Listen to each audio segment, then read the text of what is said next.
Come on.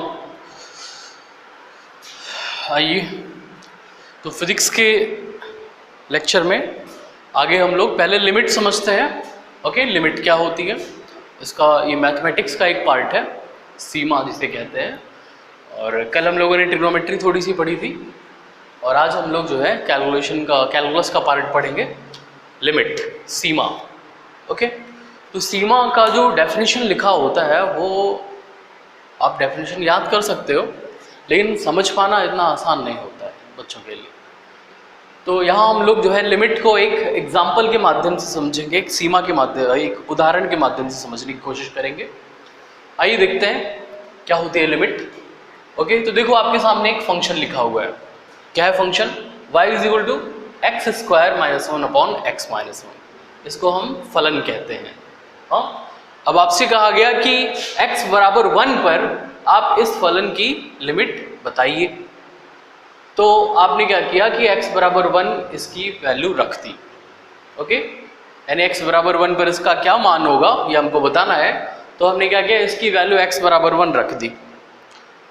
तो हमने देखा कि 1 स्क्वायर माइनस 1 अपॉन 1 माइनस 1 क्या आया, 1 माइनस 1 0, 1 माइनस 1 0। दोनों न्यूमरेटर और डिनोमिनेटर दोनों क्या आ गए, 0 0 आ गए।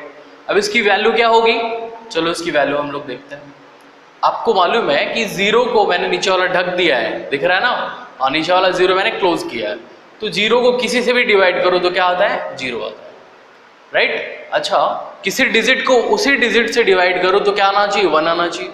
जैसे 2 को 2 से डिवाइड करो, 2 बाई 2 क्या होगा, 1 होगा। 3 बाई 3 क्या होगा, 1 होगा। 4 बाई 4 क्या होगा, 1। उसी मैनर में 0 बाई 0 क्या होना चाहिए, 1 होना चाहिए। अच्छा, मैंने ऊपर वाला क्लोज कर दिया। और अब 0 से किसी को डिवाइड करो तो क्या आएगा, इन्फिनिटी आएगा। आपको मालूम है कि 0 से किसी को भी डिवाइड करने पर इन्फिनिटी आता है। बात समझ में आई? तो इस तरह से इसके x इज इक्वल टू 1 पर इस फंक्शन के आपको 3 वैल्यू मिल रही है। अब हमें पक्का पता ही नहीं है कि x is equal to 0, x is equal to 1 पर f ऑफ x यानी इस फलन का क्या मान होगा, 0 होगा या 1 होगा या इन्फिनिटी होगा या फिर कुछ और होगा, अपने को कुछ नहीं पता। इसलिए हम ऐसे फंक्शन को क्या कहते हैं, इनडिटरमिनेट फंक्शन कहते हैं। सॉरी, ऐसे फॉर्म को 0 बाई 0 फॉर्म को, फंक्शन को नहीं कहेंगे, इस फॉर्म को क्या कहेंगे हम, इनडिटरमिनेट फॉर्म कहेंगे। क्या कहेंगे इसको, इनडिटरमिनेट फॉर्म बोलेंगे इसको। यानी कहा जाएगा कि x बराबर 1 पर फलन क्या है, अनिश्चित है। क्या है, अनिश्चित है। फलन में अनिश्चितता व्याप्त है। तो अभी ये तो x बराबर 1 पर अनिश्चित हो गया, पता ही नहीं है क्या मान होगा। तो फिर हम कैसे इसकी वैल्यू को बताएं? तो चलो आपसे बोला गया, फिर आपको सुझाव दिया गया, रास्ता निकाला गया इसका कि चलो x बराबर 1 पर इसकी कोई वैल्यू नहीं मिल रही है, x बराबर 1 के आसपास की वैल्यू पर देख लेते हैं कि क्या वैल्यू मिलती है इसकी, है ना। यहाँ पर देखो ये 1 है, ये है 0 और ये है 2। इधर क्या होगा, -1 होगा। ये नंबर लाइन है। ओके, तो x इज इक्वल टू 1 पर तो कोई वैल्यू नहीं मिल पा रही है, हमें फिक्स वैल्यू नहीं मिल पा रही है। हम x इज इक्वल टू 1 के लेफ्ट और राइट की ओर थोड़ा देखते हैं कि x इज इक्वल टू 1 की बाईं तरफ की वैल्यू पर y की क्या वैल्यू मिलती है ना। तो यहाँ पर एक टेबल ड्रॉ किया गया है, x की डिफरेंट वैल्यूज रखी गई हैं और y की जो वैल्यू मिली उसको यहाँ पर लिखा गया है ना। x इज इक्वल टू 0.5 रखा गया। 0.5 कहाँ है, यहाँ है, यहाँ बीच में है, 0 और 1 के बीच में 0.5 है रखा। दो आपको y बराबर क्या मिला, इसमें रखा जब हमने x की वैल्यू 0.5 तो y बराबर क्या मिला, 1.5000 मिला हमको। अच्छा, हम धीरे धीरे 0.5 से 1 की ओर जा रहे हैं। अब हमने क्या रखा, 0.9 रखा। क्या रखा, 0.9 रखा। x की जगह 0.9 रखा तो हमें y का वैल्यू क्या मिला, 1.90000। फिर हम और भी 1 की थोड़ा सा और करीब गए, है ना, और करीब गए और करीब की वैल्यू रखी, 0.999 रखा तो हमें 1.99000 इस तरह से मिला। और x को और भी हम 1 की ओर ले जा रहे हैं, धीरे धीरे 1 की ओर ले जा रहे हैं।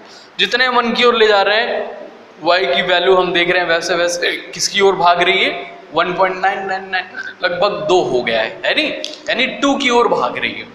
जैसे जैसे हम x की वैल्यू को 1 की ओर ले जा रहे हैं वैसे वैसे y की वैल्यू किधर जा रही है, टू की ओर जा रही है। दूसरे शब्दों में क्या है, तो ये अप्रोचिंग का कॉन्सेप्ट कहलाता है। और हम इसको कह रहे हैं कि जैसे जैसे x 1 की ओर जा रहा है वैसे वैसे y 2 की ओर जा रहा है। आपको दिख रहा है ना टेबल से, जैसे जैसे x को 1 की ओर ले जा रहे हैं, v 1 हुआ नहीं है, वैसे वैसे y 2 की ओर जा रहा है, 2 हुआ नहीं है। वैसे अब x = 1 पर y 2 नहीं होगा। यहाँ पर आपको दिख रहा है कि x = 1 पर y 2 नहीं होगा, लेकिन जब हम x = 1 की ओर जाएंगे तब y 2 की ओर जाएगा, 2 होगा नहीं।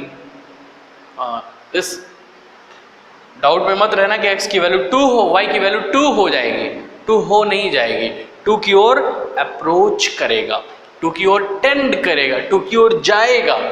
समझ में आया? तो जैसे जैसे हम x = 1 के लेफ्ट से x = 1 के लेफ्ट से 1 की ओर अप्रोच करते हैं, वैसे वैसे जो y है वो 2 की ओर अप्रोच करता है, 2 की ओर जाता है। समझ में आ रहा है? हाँ। जैसे जैसे हम x बराबर 1 की ओर जाते हैं, x के मान को जैसे जैसे 1 की ओर बढ़ाते हैं, वैसे वैसे जो y का मान है वो 2 की ओर बढ़ता है, 2 हो नहीं जाता। ना हम x बराबर 1 रखते हैं और ना हमें y बराबर 2 मिलता है। अच्छा, x बराबर 1 रख देंगे तो भी y बराबर 2 नहीं मिलेगा। x बराबर 1 पर हमें कोई फिक्स वैल्यू ही नहीं मिल रही है, इसलिए हम x = 1 की बात ही नहीं करते, हम x = 1 के लेफ्ट की बात करते हैं, x = 1 की ओर अप्रोच करने की बात करते हैं, x = 1 की ओर जाने की बात करते हैं। जैसे जैसे हम x को 1 की ओर ले जाएंगे वैसे वैसे y हमारा 2 की ओर मूव करेगा, 2 की ओर टेंड होगा। तो ये तो का बोला गया कि चलो लेफ्ट से आप 1 की ओर अप्रोच करते हो तो y 2 की ओर अप्रोच करता है। चलो इधर भी देख लेते हैं। राइट से अगर हम, भाई इधर से भी तो आ सकते हैं, 1 पर आने के 2 रास्ते हैं हमारे पास, 2 तरफ से हम 1 की ओर आ सकते हैं। लेफ्ट से भी 1 की ओर जा सकते हैं, राइट से भी 1 की ओर आ सकते हैं। तो लेफ्ट से 1 की ओर जा रहे हैं तो आपने देखा कि y 2 की ओर अप्रोच कर रहा है। अब देखते हैं अगर हम x को 2 से 1 की ओर अप्रोच कराएं, है ना, राइट से अगर 1 की ओर अप्रोच कराएं, दाहिनी ओर से अगर हम 1 की ओर अप्रोच कराएं तो y किसकी ओर अप्रोच करेगा? बात समझ में आई? तो देखो यहाँ पर एक टेबल और बना हुआ है, x, y और x की डिफरेंट वैल्यूज लिखी हुई है। 1.5 यहाँ के होगा 1 और 2 के बीच में 1.5, x = 1.5 पर y की वैल्यू देखी 2.5000, कितनी? 2.500 आ रही है। ओके, तो अच्छा, और भी हम अब धीरे धीरे 1 की ओर आना है तो और छोटी वैल्यू रखेंगे, 1.5 से छोटी वैल्यू रखेंगे। 1.1 रखा तो y की वैल्यू 2.10, भाई देखो 2 के करीब पहुंची। और हमने 1.1 से छोटी वैल्यू रखी, यानी और भी 1 की ओर हम आ गए, अप्रोच कर रहे हैं, तो y की वैल्यू 2.0100। यानी जैसे जैसे हम x की वैल्यू को घटाते हुए 1 की ओर ला रहे हैं, वैसे वैसे देखो y की वैल्यू भी 2.0100, 2.0001, वैसे वैसे जो y है वो 2 की ओर अप्रोच हो रहा है। तो लेफ्ट और राइट दोनों तरफ से 1 की ओर अप्रोच करने पर, 1 की ओर जाने पर जो y है वो 2 की ओर जा रहा है। समझ में आया क्या जादू है?